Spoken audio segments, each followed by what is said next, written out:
اللہ رب العزت نے ہر امت اور قوم کو کسی فتنہ اور آزمائش میں ہمیشہ مبتلا کیا ہے، جس کی خبر پیغمبروں نے اپنے اقوام کو دی ہے۔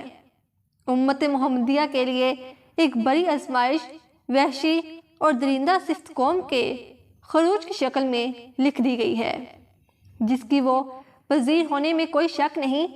آخری نبی حضرت محمد صلی اللہ علیہ وسلم نے احادیث مبارکہ میں اس فتنے کی خبر نہایت ہی وضاحت کے ساتھ دی ہے۔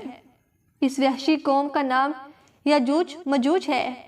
یہ وہ قوم ہے جس کی پیشن گوئی نہ صرف نبی کریم صلی اللہ علیہ وسلم نے کی، بلکہ توریت اور انجیل میں بھی اس قوم کا ذکر ملتا ہے۔ جیسے گوگ اینڈ میگو نے کہا گیا ہے، دراصل یاجوج مجوج حضرت نوح علیہ السلام کے تیسرے بیٹے یا فیض کی اولاد میں سے ہیں۔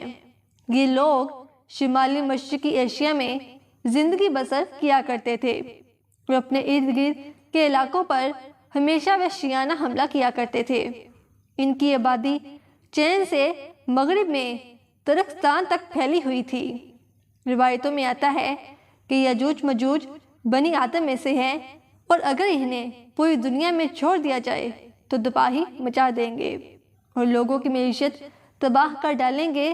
ان میں سے ہر کوئی آدمی اس وقت تک نہیں مرتا جب تک اپنی 1000 یا اس سے زیادہ اولاد نہ دیکھ لے۔ ان کے چہرے طے بتین ڈھال کی طرح ہیں۔ یہ لوگ لمبے قد کاٹ کے ہیں جو سوبر کے درخت کے مانند ہیں۔ ان میں سب سے لمبا شخص 3 بارش تک کا ہوتا ہے۔ یہ جس جاندار کے پاس سے گزرتا ہے انہیں کھا جاتے ہیں۔ یہ موسم بہار میں اپنے غاروں سے نکلتے ہیں اور سبزہ کھاتے ہیں۔ خون کے پنجے اور دانت درندوں کی طرح ہیں۔ ہزاروں سال قبل اس روئے زمین پر اللہ کے ایک نیک بندے کی حکومت تھی، جنہیں ذوالقرنین کے نام سے جانا جاتا ہے۔ اللہ رب العزت نے ذوالقرنین کو زمین کے ایک بڑے حصے پر بادشاہت عطا فرمائی تھی۔ آپ نے مشرق و مغرب کا سفر بھی کیا تھا۔ مورخین کے مطابق ذوالقرنین کے نام سے قرآن مجید میں جس شخص کا ذکر آیا ہے، دراصل وہ ایران کا عظیم بادشاہ خرس تھا، جسے سائرس اعظم بھی کہا جاتا ہے۔ جب حضرت ذوالقرنین نے شمال کا سفر کیا تو آپ کا گزر مشرقی ترکستان اور مغربستان کے علاقوں سے ہوا۔ یہ علاقہ 2 عظیم پہاڑوں کے بیچ آباد تھا، اور پہاڑ کے اس پار یاجوج مجوج رہا کرتے تھے۔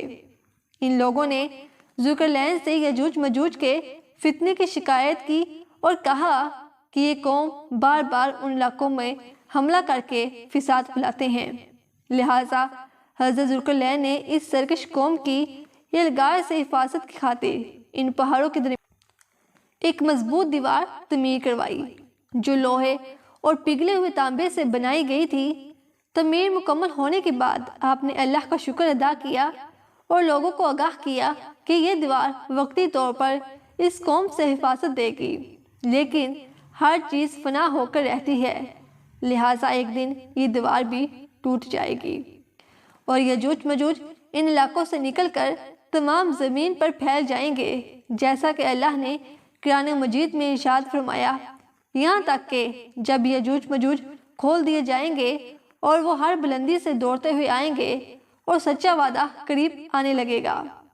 حضرت ابو ہریرہ سے روایت ہے کہ رسول اللہ صلی اللہ علیہ وسلم نے فرمایا، پھر وہ دیوار توڑ کر لوگوں پر نکل آئیں گے، سارا پانی پی جائیں گے، لوگ قلعہ بند ہو جائیں گے، وہ ہر ٹھیلے سے بھاگتے ہوئے آئیں گے، ان کے اگلے افراد بحری تبریہ سے گزریں گے تو اس کا سارا پانی پی جائیں گے، اور ان کے آخری افراد وہاں سے گزریں گے تو کہیں گے کہ کبھی یہاں پانی ہوا کرتا تھا، اور حضرت عیسیٰ علیہ السلام اور ان کے ساتھی محصور ہو جائیں گے، یہاں تک کہ بیل کا سر تمہارے موجود 100 دیناروں سے بھی زیادہ قیمتی ہوگا۔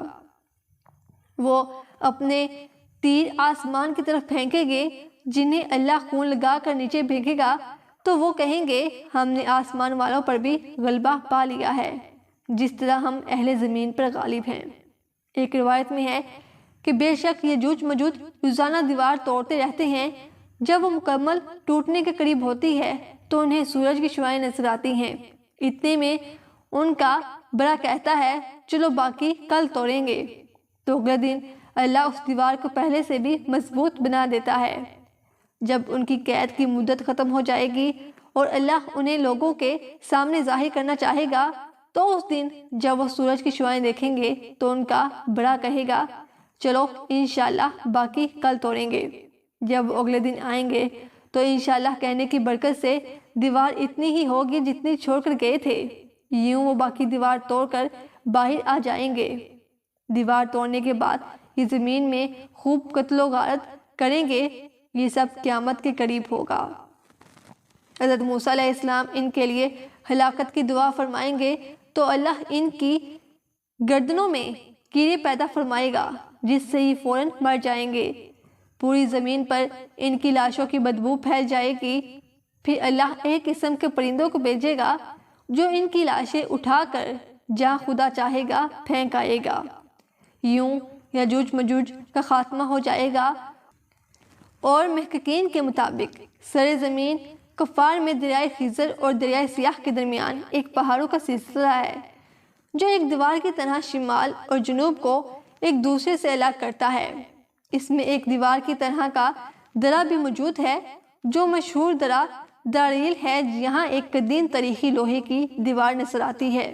اس بنا پر بہت سے لوگوں کا نظریہ یہ ہے کہ دیوار ذوالقرنین یہی ہے، جبکہ کچھ مورخین دیوار چین اور دیوار ترمسکو دیوار کو ذوالقرنین مانتے ہیں۔ یہ تمام نظریات قیاس اور اندازوں پر مبنی ہیں۔ دیوار ذوالقرنین کہاں بنائی گئی ہے اور کہاں واقع ہے اس کا علم صرف اللہ تبارک و تعالیٰ کو ہی ہے، اور وقت مقررہ پر اس دیوار کو یجوج مجوج توڑ کر نکل جائیں گے۔